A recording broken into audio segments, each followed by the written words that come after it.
Hello, and welcome to another episode of Movie Spoiler Alerts. Today we're talking about the 2015 film, The Hunger Games, Mockingjay Part 2, the fourth and final film in the Hunger Games series. So let's get started. This summary does rely in part that you've seen the previous films. If you'd like to see a summary, please check out the links below. The film picks up right where the previous film ended, with Katniss recovering after being attacked by the brainwashed PETA. The rebels fight in District 2, disabling their weapons. While trying to rally the troops against the Capitol, Katniss is shot and injured. At first, the injured Katniss is told she cannot battle, but she sneaks onto a supply ship anyway. Katniss is assigned to a group including Gale, Finnick, a film crew, and a variety of other soldiers. The goal is for the group to stay behind the main wave of troops and film propaganda footage to rally even more troops. The leader of the group, Boggs, carries a holographic map called the Hollow, which is supposed to help them avoid various booby traps, known as pods, which are littered throughout the capital. PETA is sent to join the squad, even though he has not fully recovered from his brainwashing. As the group travels into the capital, they trigger various pods, and several of the group members are killed, including its leader, Boggs. Before he dies, Boggs gives Katniss the Hollow, in hopes that she will be able to avoid the majority of the remaining pods. Katniss convinces the surviving members that she is on a secret mission to kill Snow, and they continue to push into the Capitol, while being attacked by more pods and the Capitol's peacekeepers, and more of the group continues to die. At one point, the Capitol believes that they are successful in killing Katniss, which they announce publicly, and President Coin delivers a eulogy in order to rally the rebels. Katniss's group travels into the sewers in hopes of avoiding some of the pods, but they are attacked by genetically engineered creatures. Some of the members of their group are killed, including Finnick, one of the previous Hunger Game winners.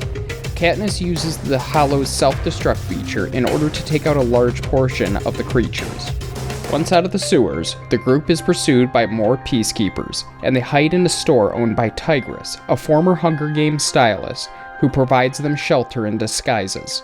President Snow offers the fleeing Capitol citizens to take refuge at his mansion, which Katniss and Gale use as an opportunity to enter the mansion.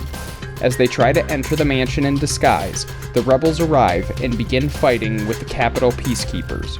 A hovercraft flies overhead, dropping small parcels into an area with young children from the Capitol, which detonate, killing all the children. A team of rebel medics rush in to help, including Katniss's sister Prim. However, as the group rushes in to help, a second wave of bombs explodes, killing Prim and knocking out Katniss. After Katniss recovers, she finds out that the Capitol has been taken over by the rebels, and Snow has been captured. Katniss meets with Snow, where Snow explains that the attack that killed Prim was in fact done by the rebels and President Coin, not by the Capitol. Katniss doubts him, but Snow reminds Katniss of an earlier promise he made not to lie to her. The scene actually relates back to a part earlier in the film, where Gale describes a similar attack, of causing a small explosion to take out a small group, then a big group of people rush in, and cause a second explosion to maximize the casualties. This leads the viewers to think that the attack could possibly not be caused by the Capitol, but a vicious attack from the rebels, which caused casualties on both sides.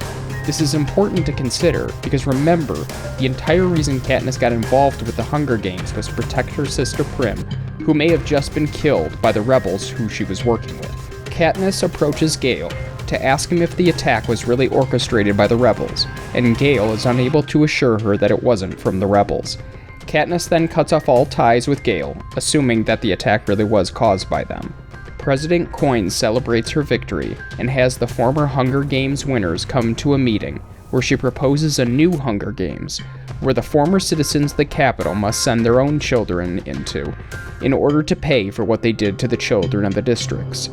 They vote on the idea, and Katniss gives the swing vote in favor, in exchange that Katniss will be able to execute Snow personally.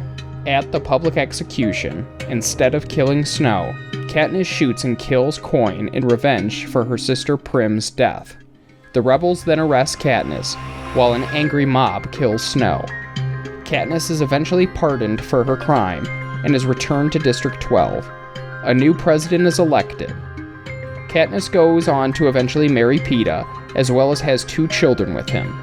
And the film ends as she reflects on the nightmares of her past, thinking on how there are much worse games to play. To add a quick point of clarification, this film doesn't really end on a happy note. Katniss lost her sister, the one who she was fighting for, and has pretty severe PTSD and trauma from the 2 Hunger Games she was in, as well as the rebellion that she fought in. While some found this ending to be a bit dissatisfying, it definitely is more realistic for somebody who has participated and seen the atrocities that Katniss did, as well as having lost the main person that she was fighting for. So that was the spoilers for The Hunger Games, Mockingjay Part 2. If you have another film you'd like to see me spoil, please let me know in the comments below. Check out movie spoiler alerts on our various forms of social media listed below, and remember to like and subscribe. Thanks for watching.